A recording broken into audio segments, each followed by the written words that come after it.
What's going on, America? This is Kevin from Kevin's Corner. I made it back from the White House. Yeah, I figured since all of this racism is going around, and the president is the biggest white supremacist and racist on the planet. I thought to myself, you know what better way to do some journalistic investigation by me being a black man? Go to the White House. See, black man, go to White House. Obviously, if the man in the White House, the white man in the White House, yeah, see, obviously, he wouldn't have let me in. I'm thinking, okay, I'm going to get stopped at the door. I go up to the first security guard and I'm like, okay, let me get ready, get my hands. What? All you want is my ID? Oh, okay, that's odd. Okay, well, here you go. You're good, sir. Go right in. I'm like, I can just go right in? Yeah, go ahead. Went up to the next guy. Sure enough, same thing. Okay, Kevin. Okay, good. You're good. Went through the metal detector. They had German Shepherds sitting there, and they didn't bite me. The man didn't say me skite and sick the dogs on me. Yeah, there was nothing. So I went through, and I'm looking around like, okay, any minute now, you're gonna drag me off into some secret room or dungeon and start beating me just because I'm a black man, calling me all type of hurtful things. But no, nothing happened. There were other black people there. I'm like, wait a minute.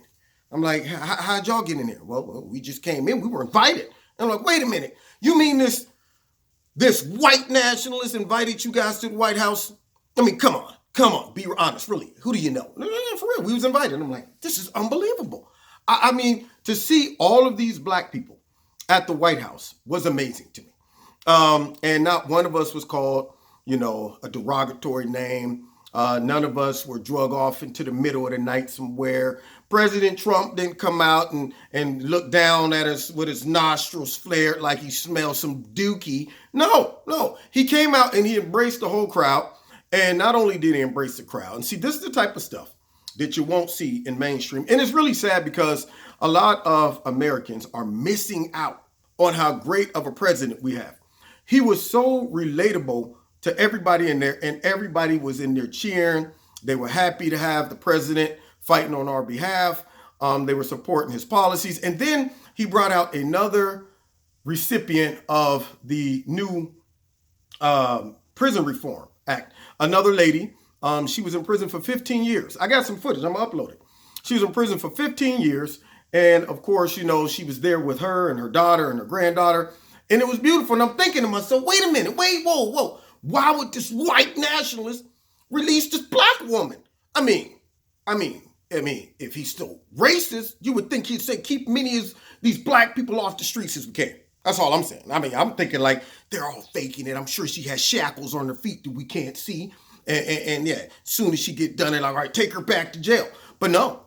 I actually ran into her as I was leaving the White House outside. She's still free. Yeah. She was standing right next to me about to cross the street. And I'm like, they didn't take you back to prison? Nothing? No, I'm free. I'm like, for real? Wow. Maybe we've been lied to about this. And he went over all of the things that he's trying to do, not only just for black people, but for Americans. And it was real inspiring. And I got a chance to meet wonderful people. And so it once again reinforces that the president is a great president. In my opinion, he's the best president of my lifetime. But, it still does not negate the fact that there is a group of people out there that is gunning to make sure that you see this president as a racist, homophobic, xenophobic, whatever. And it's sad. I was thinking about Jesse Smollett. Okay, and people trying to bring up this stuff, and they're like, you know what? Well, why Jesse got to be, this is bad. When liberals stick their foot in their mouth, because they're so committed to, their cause and their narrative, when they get put in a box, they will wiggle off that and start trying to make excuses for this man's behavior. Well, I think they should take it easy on the young man. I'm like, really? No, I think they should put the hammer down on this young man. The fallout that could have come from that, this could have turned into a full-blown race riot for all we know. And they start bringing up stuff like, well, what about all the other false claims? Like the one, the white lady, this and that, and one called the people. And I'm thinking to myself, okay, a lot of those claims are spontaneous calls and they're not premeditated. This man sat around cutting out stuff with some scissors, the rounded ones that we used to have in school. Yeah, didn't want to cut yourself. You had to have the rounded ones. Yeah, he's in there making paper mache, sending, threatening notes to himself like, yeah, I'm going to get you, Jesse Smollett. And I'm thinking, you sent that to yourself? And then with a straight face, almost pathologically, I'm concerned that this man has antisocial disorder, formerly known as a sociopath, to be able to, with all confidence and sincerity, perpetrate like, I was scared and then I hit him back. And you know what hurts me? The people out there don't believe me.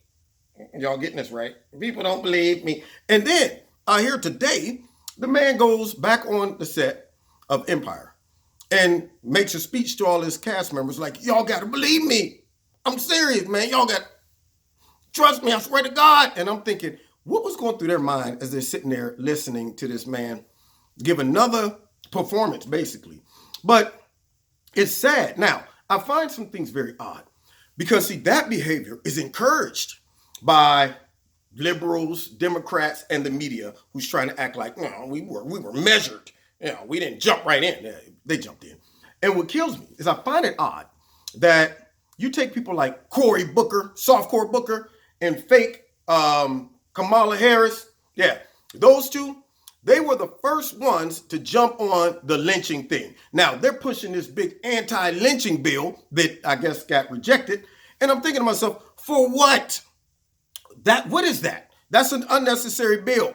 That's one of those, I ain't really doing anything that's going to matter to Americans and in real life, but I just want to grandstand and say, look, I proposed a bill for anti-lynching. And I'm going, when is the last time you done heard of somebody being lynched, Cory or Kamala? I can see if there was a lynching epidemic, but I can't recall the last time that somebody was lynched. It was probably like 25, 30 years ago, I heard somebody in Mississippi, a sheriff, hung somebody for messing with his daughter. That was a long time ago. But I'm saying, what can an anti-lynching bill do that the law can't do? I think by now, we all know that lynching is against the law. Now, I don't think anybody's going to lynch anybody and say, well, you can't prosecute me because we don't have an anti-lynching bill.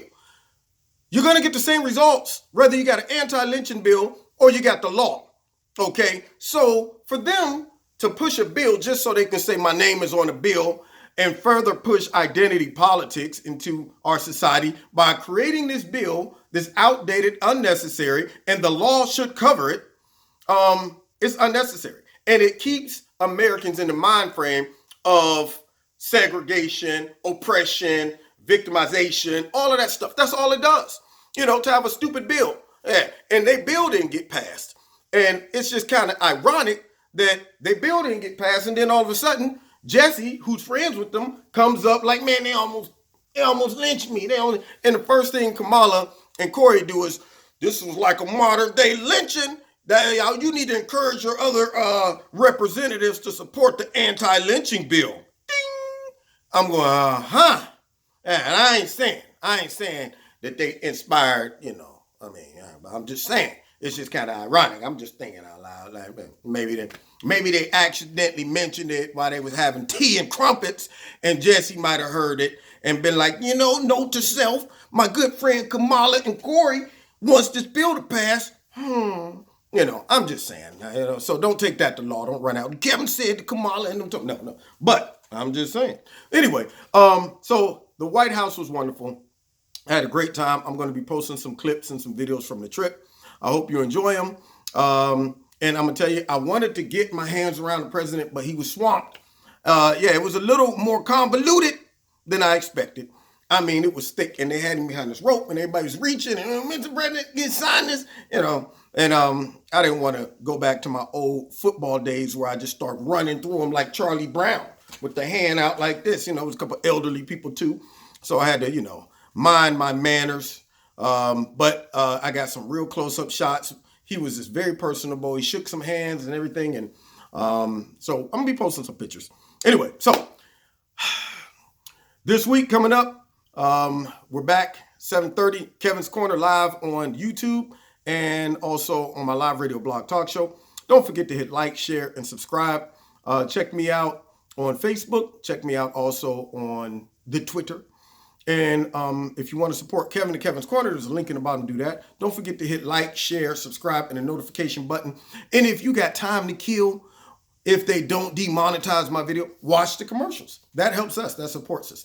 You know, sometimes when I'm watching other YouTubers, I check out their videos and I have to make an effort because I know it's important what they do.